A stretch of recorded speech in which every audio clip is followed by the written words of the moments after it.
my voice now on social media. So it's pretty cool, man. Oh man, well your voice is killing. It's killing it, man. I can't wait to touch on that during the interview. Dope, thank you, man.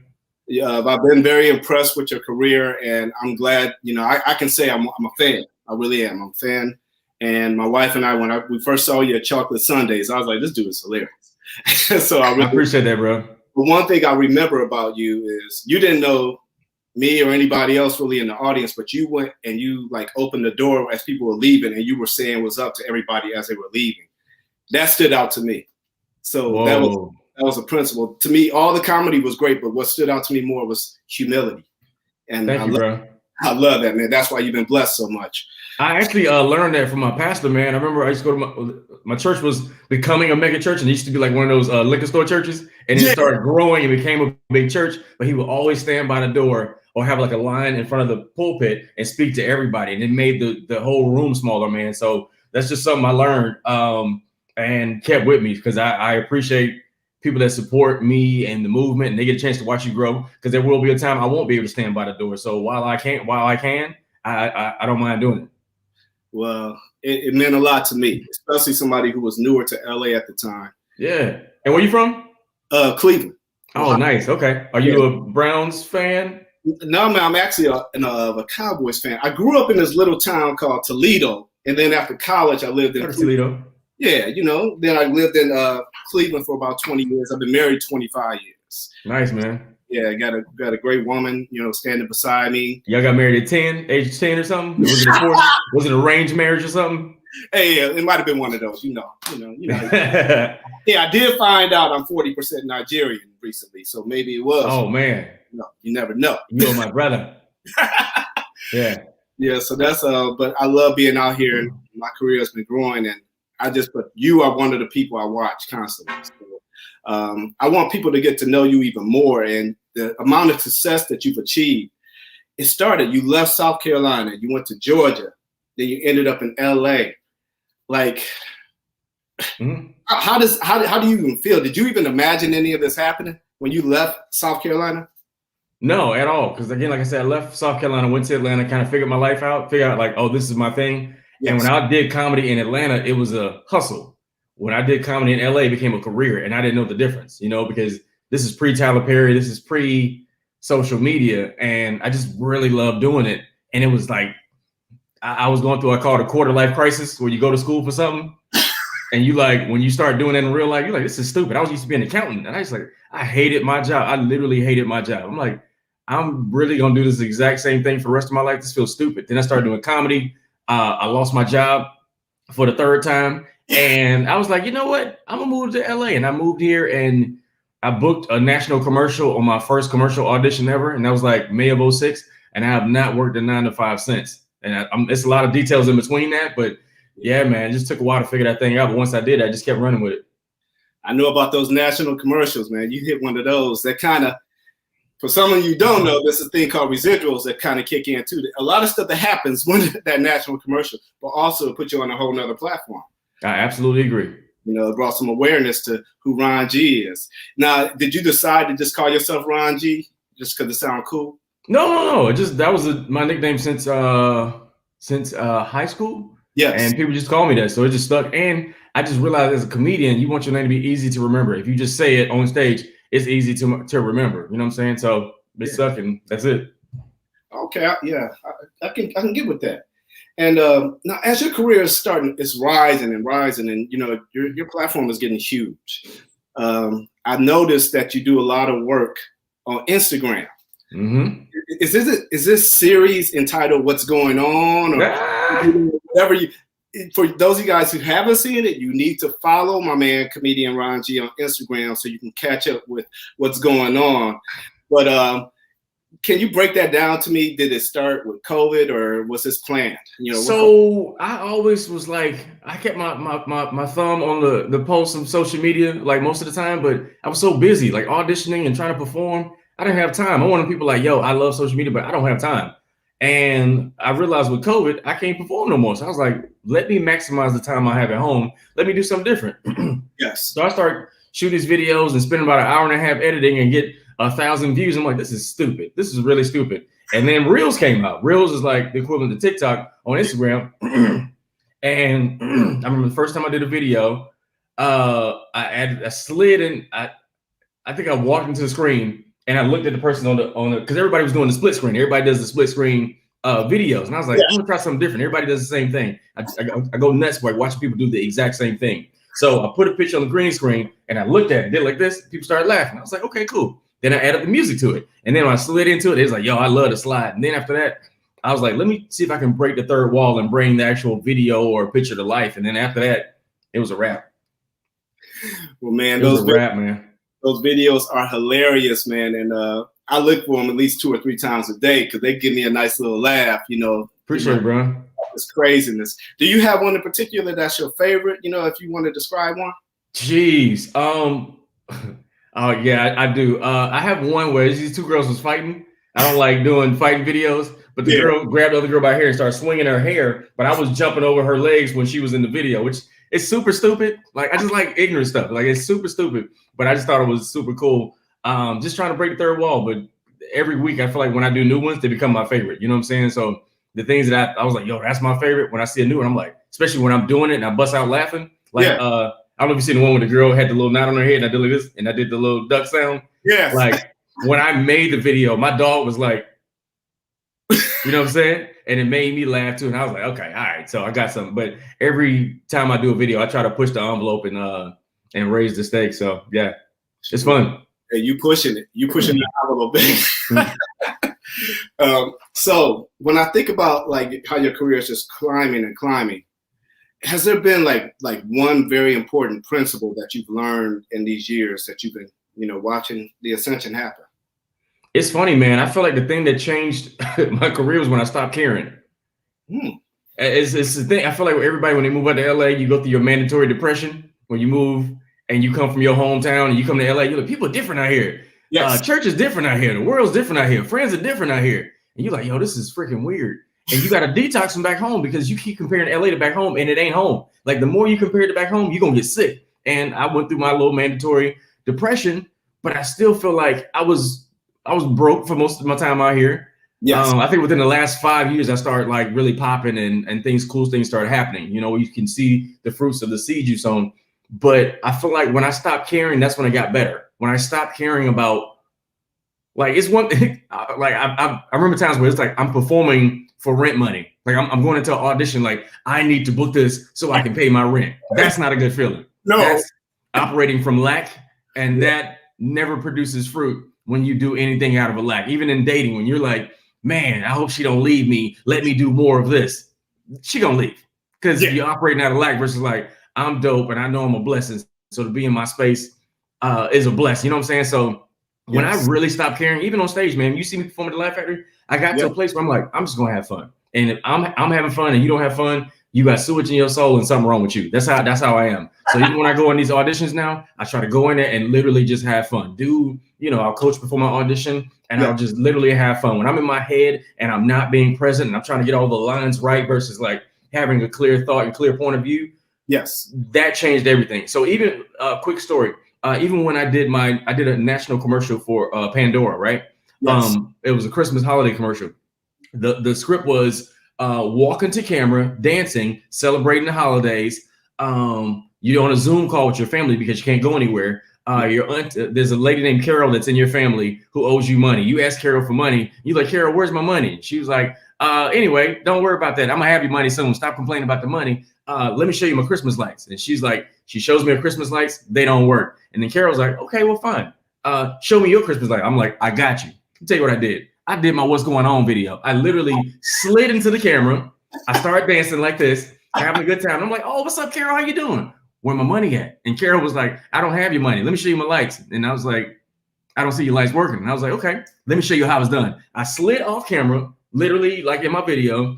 I turned the light off like this, turned it back on, and kept on dancing. And they were screaming. And I was like, I got it. And then so I get on set. I was like, where's my script at? And they was like, we'll send it to you. I was like, but I want to prepare for my script before I get on set. And they was like, we'll send it to you.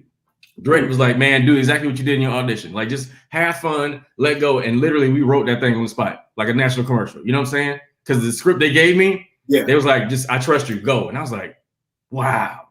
Wow. And so watching the thing that I do daily come to life in a national commercial is like, oh, I'm on the right track. I'm on the right path. You know what I'm saying? But sometimes you don't know because you're in your head and I need the video to be perfect. I need to do this. Like sometimes messy is beautiful. Sometimes messy and being present is just the thing that people care about. And what I learned is my improv teacher told me, he said, people don't remember what you say. They remember how you make them feel.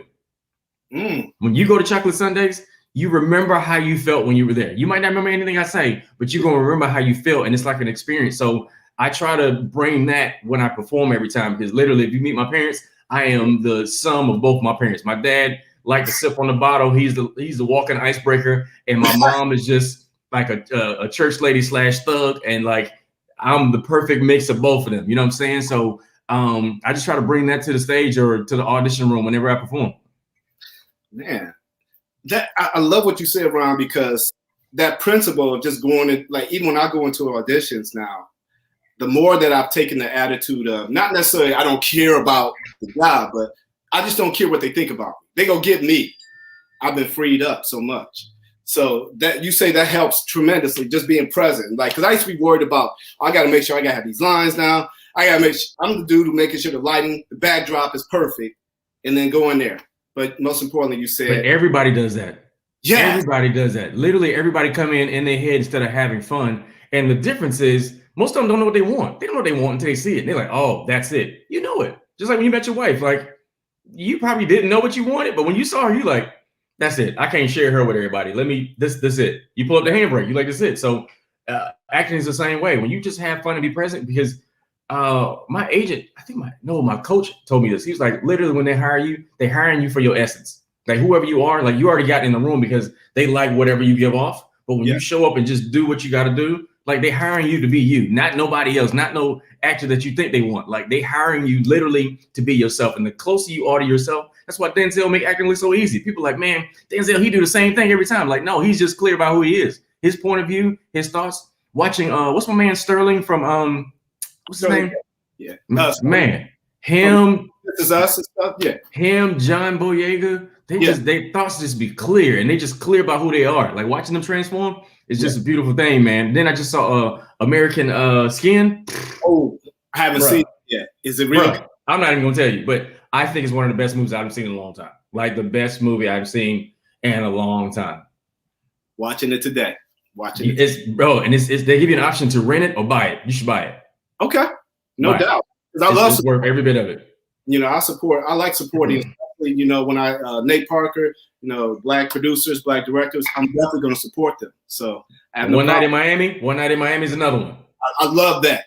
Bro, the acting. How you do like a whole movie in one room and keep it interesting the whole time? It was good. And why would you let Malcolm X play in your party? I definitely would have let Jim Brown do it. Jim Brown had, That need to be a skit because Jim Brown had a very famous line in that. Oh yeah, yeah. I was laughing. I was like, that sounds like Jim Brown. What a white women had. It's so funny. Like, I won't say what he said. The other thing he said, but yeah. That sounds like Jim Brown. Yeah. You know, so that was just watching them transform because literally none of them look like their character, but they got the essence, and that was very important, man. Man, school is in session for me right now. I'm listening. I feel like I'm taking a self-tape class right now. It's the essence, man. Like I seen Marlon Wayans is like one of the dopest actors in the game. Man. I feel like he don't get enough credit. Yes. But I seen Marlon at the Comedy Store, and I was asking him, I was like, "Yo, how did you get the Richard Pryor thing?" He was like, "Bro, I had to get his essence." I said, "What do you mean?" Bro, he started talking and doing the inflections of Richard. I was like, he turned into Richard Pryor in front of me. Don't look nothing like him, but when he started talking, I was like, oh, and that's what I was watching when I was watching One Night in Miami. Like every actor, like they got the essence of the person they was doing. You know what I'm saying? Because Jim Brown was very still, and if you notice, like his stillness was very strong. Like in acting, that's something I learned when I did my my Nickelodeon TV show. I was the dad on the Nickelodeon TV show, and all the kids were crazy and running around. And I learned how powerful stillness was, and how powerful funny is being still. I never knew that because as a comedian, I'm like, I want to move and make people laugh and be crazy. Sometimes just doing this. What was that? Like that little thing on camera is like, yo, that's hilarious. And like, I never knew that. And I had to learn stillness.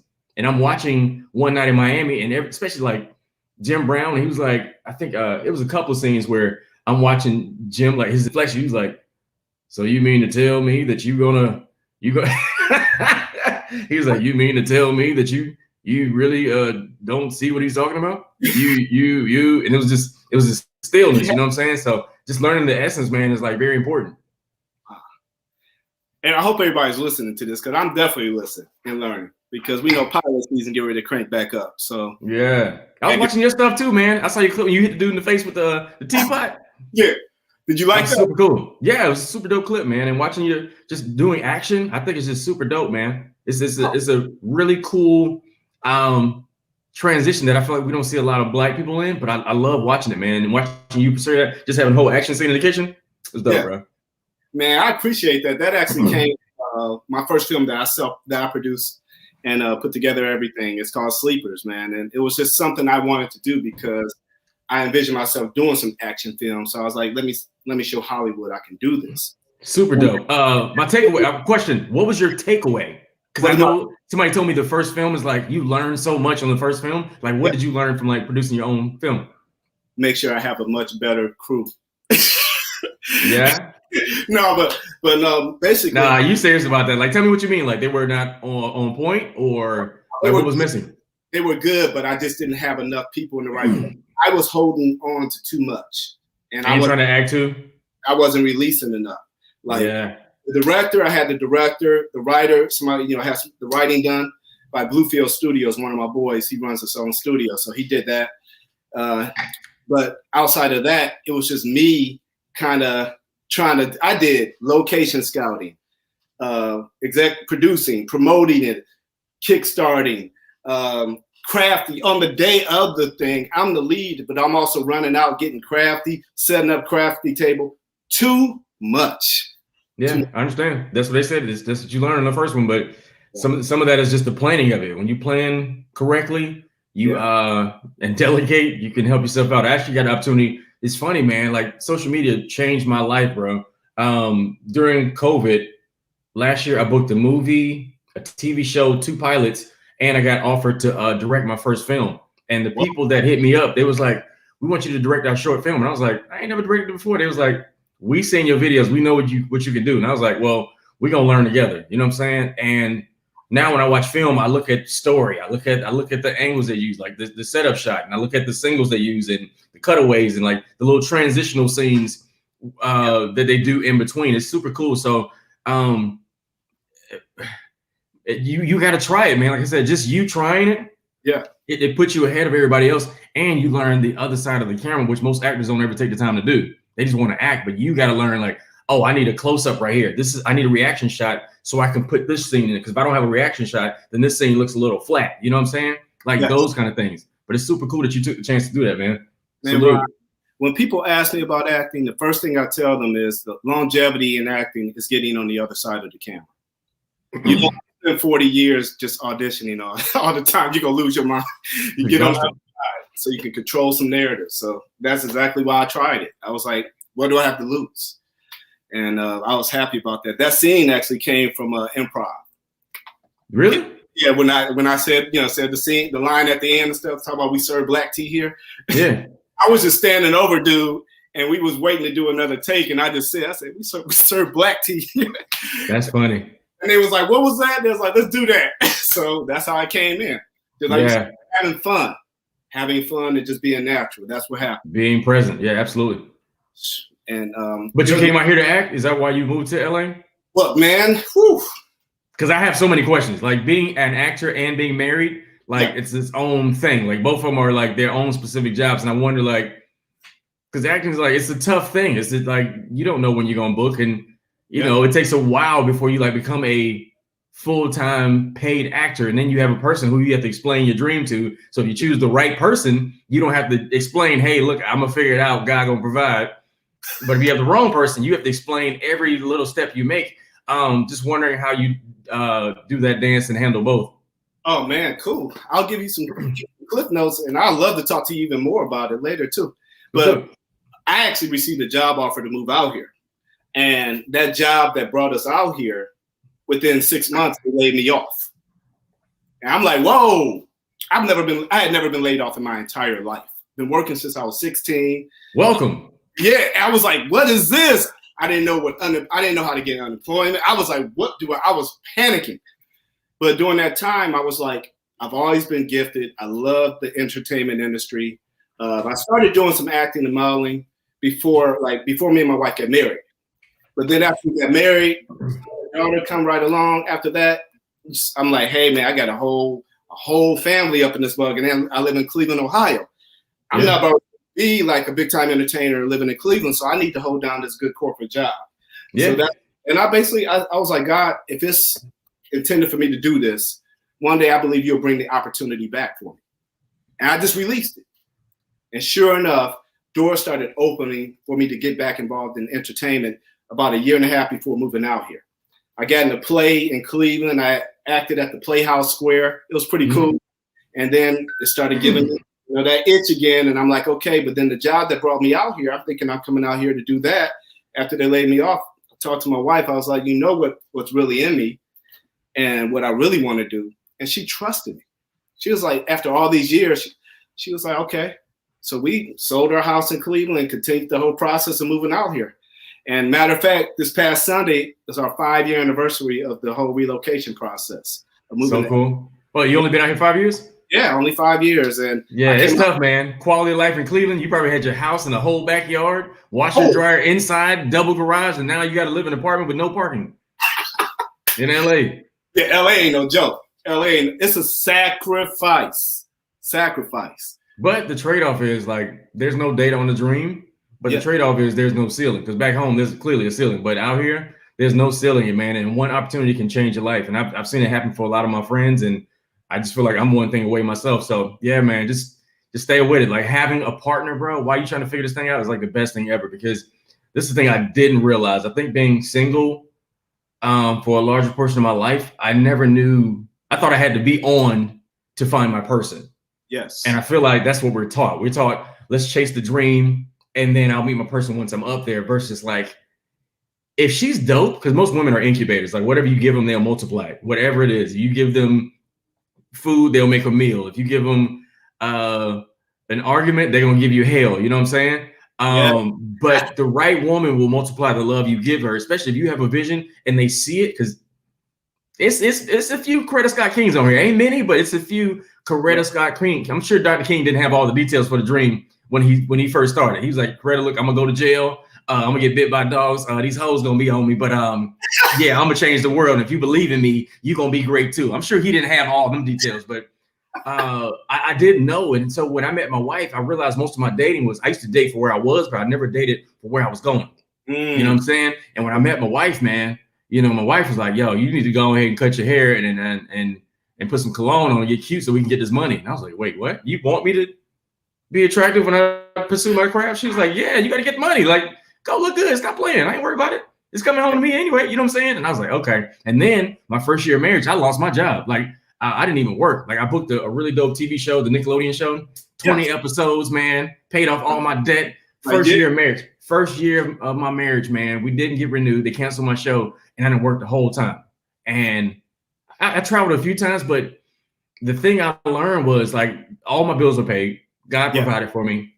And my wife was like, yo, if you need something, let me know. And we still traveled like 5 times, went out of the country 3 times in 1 year, and me not working. Like, that's just how it happened. You know what I'm saying? And then the year after that started popping. But I just feel sometimes you have those preparation years where, you know, you got to make sure your roots strong. Like one of my co-hosts on my podcast, he's like my mentor or whatever. But I was like, yo, it's crazy, man. My first year of marriage, I feel like I ain't even working, man. It sucks. He was like, first of all, think about it.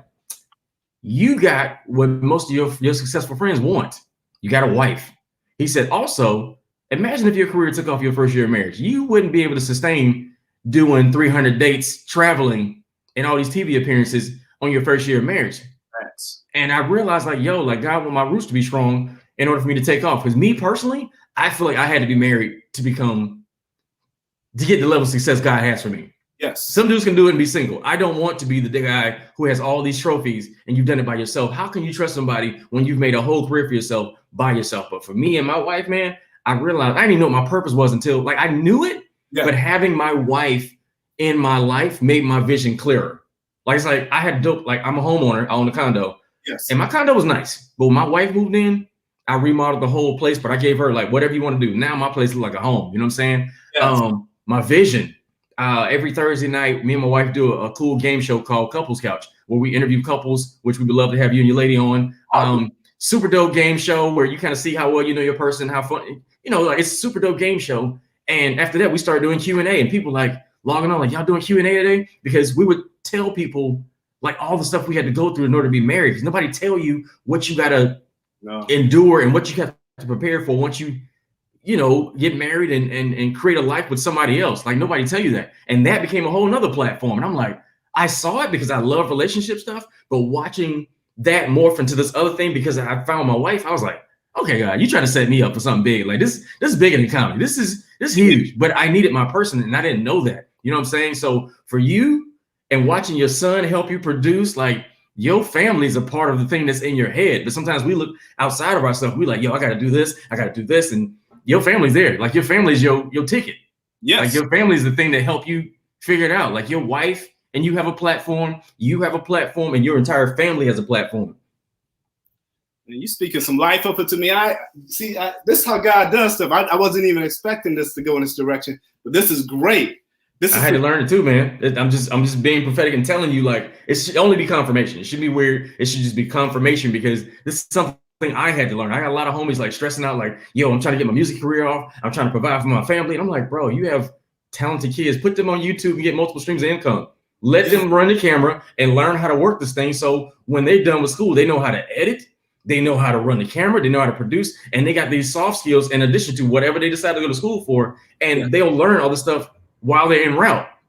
You know what I'm saying? So they're learning how to be entrepreneurs. They're helping you out. And they're getting soft skills in addition to what they go to school for. Because usually what you go to school for is not what you make a living off of. Like, I know how to cut my hair. I cut my hair. And I'm like, if I cut my hair, I don't have a son yet, but when I have my babies, they're going to watch me cut my hair. They're going to learn how to at least know how to cut hair. That's how I made my money in college. You know what I'm saying? Like, you need them soft skills. In common, that's how I did it too. Right.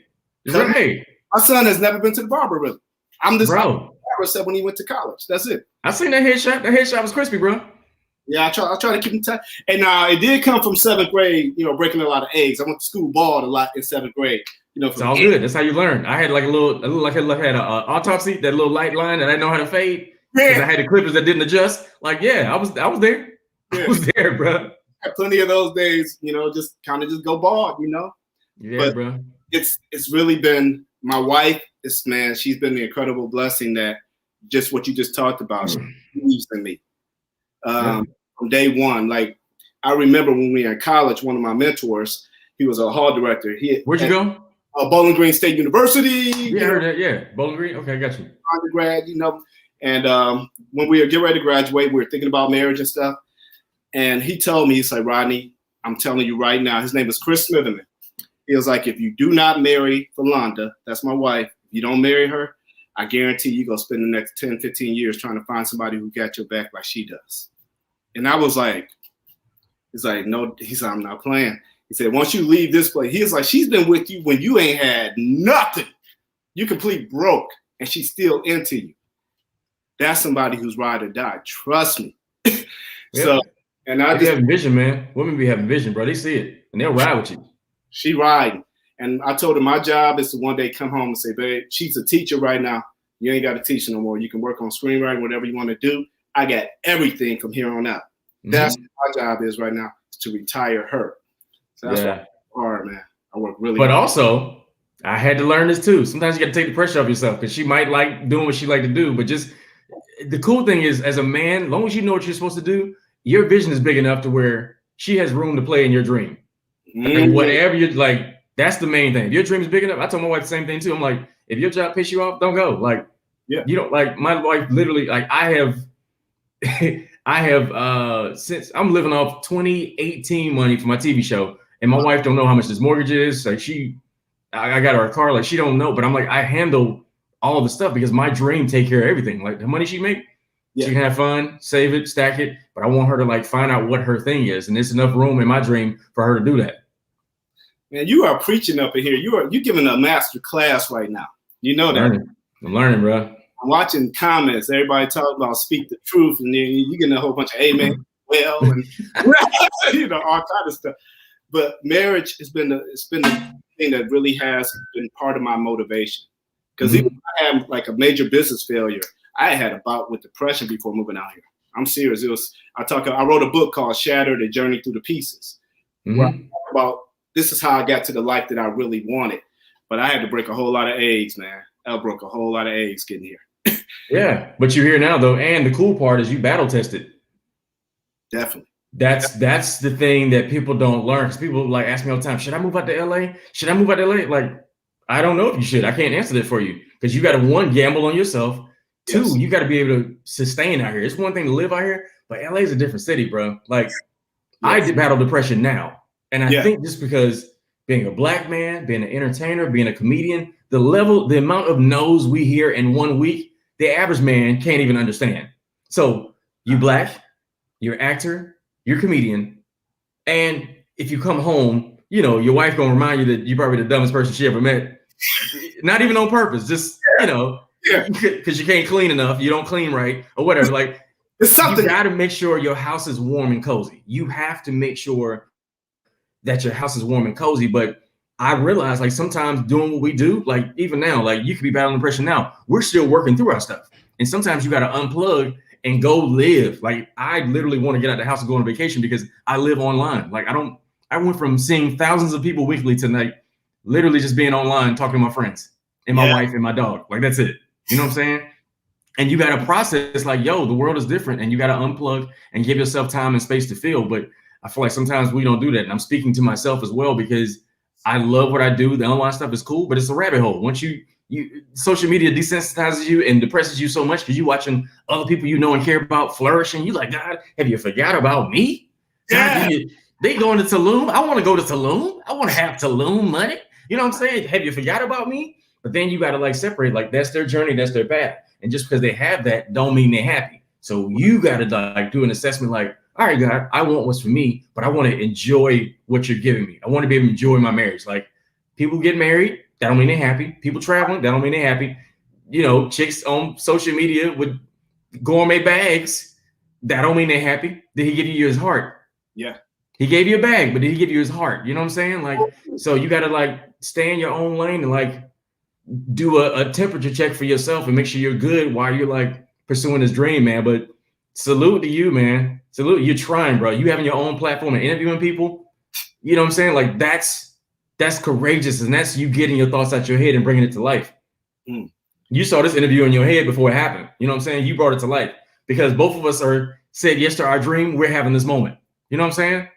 Giving me chills. Like, this is not an accident. I'm getting kind of chilly up in here. And I look at the fact when I moved out here, I had 1 credit on my IMDb, 1 as a principal supporting role. Now I have 36. And I've won 2 awards. So I was like, okay, I see progress. I'm grateful. I'm actually happy every single day because I get to do what I love now. Right. Those years in corporate America, it was money, money in the bank. But man, there were times where I would just be like miserable. Like, I don't want to go, but I had to. So I'm glad to be doing what I love. I really am. And if God chooses to do more, I'm accepting it. And, I am ready for it. So, Right. If he chooses, he gonna do it. Like, this is what he wouldn't bring you out here and not give you the resources to sustain. You know what I'm saying? Because we both have had moments where we like, God, how's this gonna happen? And we still out here. Yeah. And we still out here. When they told me the comedy clubs were shut down, I was like, yo, how am I gonna make it? And bro, I made so much money doing online Zoom shows, corporate shows. I didn't know, but I have to trust, like, I see it, Josiah. I had to learn, it's going to happen, He being a producer, huh? He letting us know. It's all good. I got a little extra time if you need me on more, but it's all good. Yeah, I definitely want extra time if you get it. Because, I got it. If I say 15, 20 minutes, I try to keep you, within that. But, man, I'm enjoying this conversation because it's blessing me. I ain't been thinking no more about the questions I had sent because everything else, this is a natural conversation that I wanted to have with you. I'm serious. I felt from when I watched your show those years ago, I was like, man, it's something about that dude, man. I respect it. And then when you I was like, what's up, brother? I was like, man, you don't even know these people. I was like, different. I was like, this is what Hollywood needs. Hollywood needs people who, as they go up the ladder, they still remember where they came from, and they reach. Because I always try to reach back and pull somebody from even where I'm at. I'm trying to pull somebody else up to here. Mm-hmm. I think that's a responsibility I have. Do you feel like that type of burden too? Yeah, man. I feel like one of my gifts, I have two gifts. One is relationships, and the other one is helping people find out what their thing is, you know? Yeah. And sometimes that's such a burden because people don't see it for themselves. And you can want something all day for somebody, but if they don't see it or they don't have the faith enough to step out and like really try it, like it becomes a little discouraging for me. Because I used to date like that. I used to date girls and I saw so much potential, but they didn't see it for themselves. And it was like, why are you like so? I'm like, I'm a dreamer. Like I've left everything comfortable to do what I love, and I made a life for myself. Like I'm a homeowner in Los Angeles. I've traveled the world 3 times, and you know I'm debt free because I said yes to my dream. And so for me to date somebody who doesn't even see that, and I'm like, it's frustrating. Or just being in people's space, like especially when I hear a grown man complain about their job. Yeah, like, bro, you a grown man. Like create the life you say you want. Your words matter. Speaking is spelling. Like speaking is spelling. Like it's casting a spell. Literally, when you say you broke, you're casting a spell in your life. I never talk broke. I always say it's going to happen. I'm a millionaire, bro. I say I'm unaffordable. I always say that. I was like, I'm unaffordable and it's going to happen. I never talk negative about myself, and I'm always kind to myself. And I had to learn that because I've been in a place where I'm depressed and I don't even feel like getting up. I don't even feel like, yo, I'm tired of this rejection. You go to the auditions and you spending all this money. I go spend money on coaching and you like, you know, pour your heart out and they're like, thank you. You like, you don't have a takeaway. Like, what did I not do right? Oh, because they got more credits than me. Okay, well, why didn't bring me in here if you knew you wanted that? Like, don't tell me you want this type and then you hire them anyway. Like, just tell me, don't even tell me that. Like, don't bring me in here, you know, but you got to unpack all this stuff and realize it. Like, your lane is your lane. Bring your joy and just have fun. Man, I'm trying to marinate on everything that you've said to me in this last 30, 40 minutes. I'm going to watch this video again. Normally I watch it to edit. I'm going to watch it just so I can digest it. It's that serious to me because I love when somebody is speaking the way you're speaking, and you're speaking so much life. You're speaking things that the way we should be thinking, the way we should be conducting ourselves. Man, I'm just like, faith has definitely played a big role in your journey, right? Absolutely. I know. Yeah. Because I'm hearing faith. I'm hearing it. So it's like, if somebody was to come up to you like a youngin, young LeBron G, you know, asking you like, hey, what do I need to do? Like, what would you advise them? Like, what would be their first step that they need to take? It depends on what they want to do, man. Like, honestly, the key is literally consistency. Consistency. It's just like social media. Like the people that do well on social media, they don't put out the best content, but they post it every day and you begin to expect it. And then you build your fan base from there. Consistency is the thing. Acting is the same way, man. I had a conversation with my acting coach, bro. Yes. And I feel like the bottom line, the underthread of what I'm saying is you have to be a student of life and a student of yourself. I realized like half of my issue with acting is my style of learning. Like how I learn and get these words off the page has been a big part of the issue of why I haven't been successful in acting. Meaning I learn for the test versus learning for knowledge. Do you get what I'm saying? Like even in school, like I made good grades, but I always learned from the test. I didn't like learn to like retain the stuff in college. I learned just for the test, but acting was the same way. My acting coach was like, yeah, you learn for the test, but are you learning? Do you know what you're doing? Like, yeah, I'm giving you, you know, point of view and tips or whatever, but are you really learning why you're saying what you're saying? Are you looking at the scene and trying to figure out the relationship? Are you trying to figure out what started before it happened and where you go and what do you want in the scene? Like, are you really trying to figure this stuff out? And I was like, he was like, that's the problem. You're being lazy. Stop being lazy. And bro, when I tell you he ate me up and I left out of there crying and I had to pay him for it too, I was like, but I needed that because that's me being a student of life. Like you got to learn your blind spots. And Jerry Seinfeld had this show called this DVD called Comedian. Yes. And basically he threw away all his material and he started over. And he was talking about how scary it was. And he said, amateurs work on the things they're good at and professionals work on the things they're not good at. And so for me, I try to work on my blind spots, the thing I'm not good at. Like I don't like reading in public. Yeah. I don't like Comedy. I've been doing comedy so long. I'm so good at comedy. I can do a whole hour special if you told me to do it right now. Acting has been a little different because I'm walking in the room scared. I want to make sure I get these lines right. But my blind spot is learn for knowledge, knowing what happens in the scene. Like when you walk into the room, you're supposed to greet them and say hello. You notice something is not right in their demeanor, and you have to show that on your face. You do it with your eyes. You're not like, hey, why you being weird? You're like, you okay? Yeah. You know what I'm saying? And then you see the scene change, and then you address what's happening. And if you need to explode, you go there. Like, but you have to know what's happening. You can't come in hot and then do the whole thing because there's nowhere to go. You know what I'm saying? So it's just kind of really learning yourself and being a student of life. And that's the part of the game. Like if somebody came up to me and said they want to do comedy, learn yourself. Go to therapy. Go to therapy. True. Unpack all that childhood stuff so you can actually feel and just be consistent. I literally got on stage 2-3 times a day working my craft out. I had to get these thoughts out of my head, you know? But that's the part of the game. Just being consistent and being a student of life and always learning. Always. And Ron, I love what you said too, because especially like a lot of men, we don't like to show our sensitive side. I like to say I'm a man with sensitivity, like Ralph Tresvant, because we artists, bro. We artists. Yeah. We are sensitive. And that's my acting coach told me that's the main thing that I need to focus on. What's that? Being sensitive, being open, never hiding emotions. Just be the sensitive person that I am everywhere else. Be that same person when I'm doing a scene. That's all I need to do.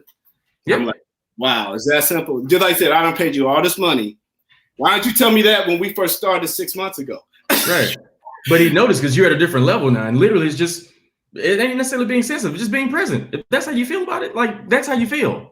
You know what I'm saying? Like you have to feel and just really be present. And it took a long time for me to figure that out too, because I thought acting was I need to go in here and be an actor and talk like Shamar Moore because we're in trouble and we need to go get him. Versus like, no, something's really weird, man. We need to figure this thing out. Why are you being like that?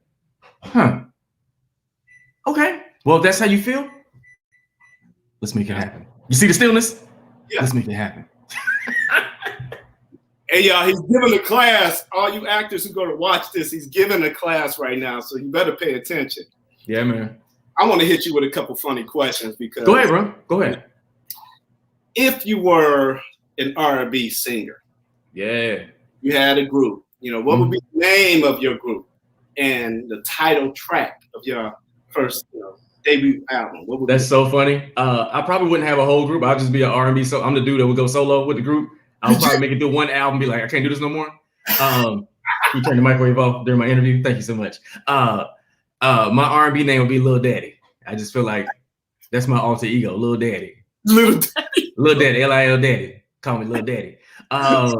First single, it'd probably be the first album be called Don't Block Your Blessing. Oh. Gotta picture how that sounds. R&B, Don't Block Your Blessing. Don't block your blessing, girl. Yeah. Come up out the water with baby hair. Yeah, girl, don't block your blessing. Air grab, rain, break your heart, break. Don't leave me. All right, that's stupid. All right. And you gotta have a little extra, like Boys to Men, whatever they used to say. Right. Hit him with the who, yeah. Yeah. And I'm gonna start back taking it to the bridge. Remember back in the 90s, they used to take it to the bridge? Yeah. They don't take it to the bridge no more. I'm gonna take it back to the bridge. Like, take it to the bridge. Take it to the. I'm gonna take it to the bridge. They don't take it to the bridge no more. Man, I can't wait till the album come out because we gonna make sure we promote that. Oh, absolutely. I appreciate it, bro. Lil Daddy, don't block your blessing. Take it to the bridge. And have you laying down on the piano. I'm gonna have on the Bernie Sanders mittens. Don't block them, baby. Don't block your my next question. If somebody was to play Ron G in a biopic, because we've been a lot of biopics, who would be like somebody, if you thought of, a couple people you would line up, who would you want to see play you? A young actor that got chops like that? Mm-hmm. I only seen one kid that looked like me. And when I saw him, I was like, yo, this kid kind of like, he's, what's the name of that show? The Ava DuVernay show? He's on Queen Sugar, the young guy from Queen Sugar. Oh, I can see it. I can see it. Right? He plays her son. He plays the son. Yep. Oh man. Yep. I saw him. I was like, yo, he looked like a younger version of me. But yeah, man, my story ain't done yet. But I don't know. I still got a lot more story to go before I do a biopic. Oh yeah, I definitely think the story has a lot left for us to see and to grow and to learn from. Man, yeah. I just want to say I do appreciate you for giving time to a brother today. And you've given so many nuggets during this last 30, 40, 50 minutes. Is there one thing that you can leave us with that we can kind of chew on, you know, for the rest of this week so we can kind of be better? What can we do? What would you tell us? I got two. I got one for the people and I got one specifically for you. Okay.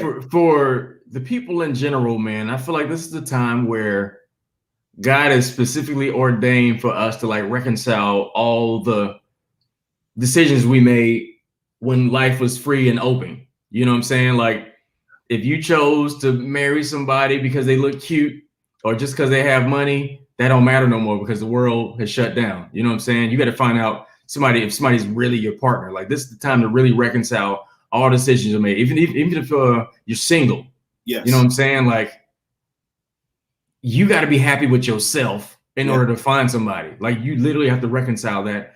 And I would say, take this time, man. All the stuff you say you didn't have time to do, now's the time to do it because you home and you got the time. And if you have a dream, even if you have a 9 to 5, like let your daytime pay for your financial dream until it makes sense. And this is the time to come up with your business plan, write your book, write your script, and use this time wisely and don't take it for granted. So this is ordained. Like it doesn't feel comfortable. It doesn't feel good. We all want to get out and start back over, but sometimes rushing back to life as it is ain't the answer. Because literally whatever got you to this point won't take you where you got to go. And that's for everybody. Like whatever got you to this point ain't enough to take you where you got to go because job security ain't the same. Dating ain't the same. What you thought was important ain't the same. You know, like literally if you're single and you got to date, you got to trust your decision-making, your gut with your life. Because you don't know how they quarantining. You don't know.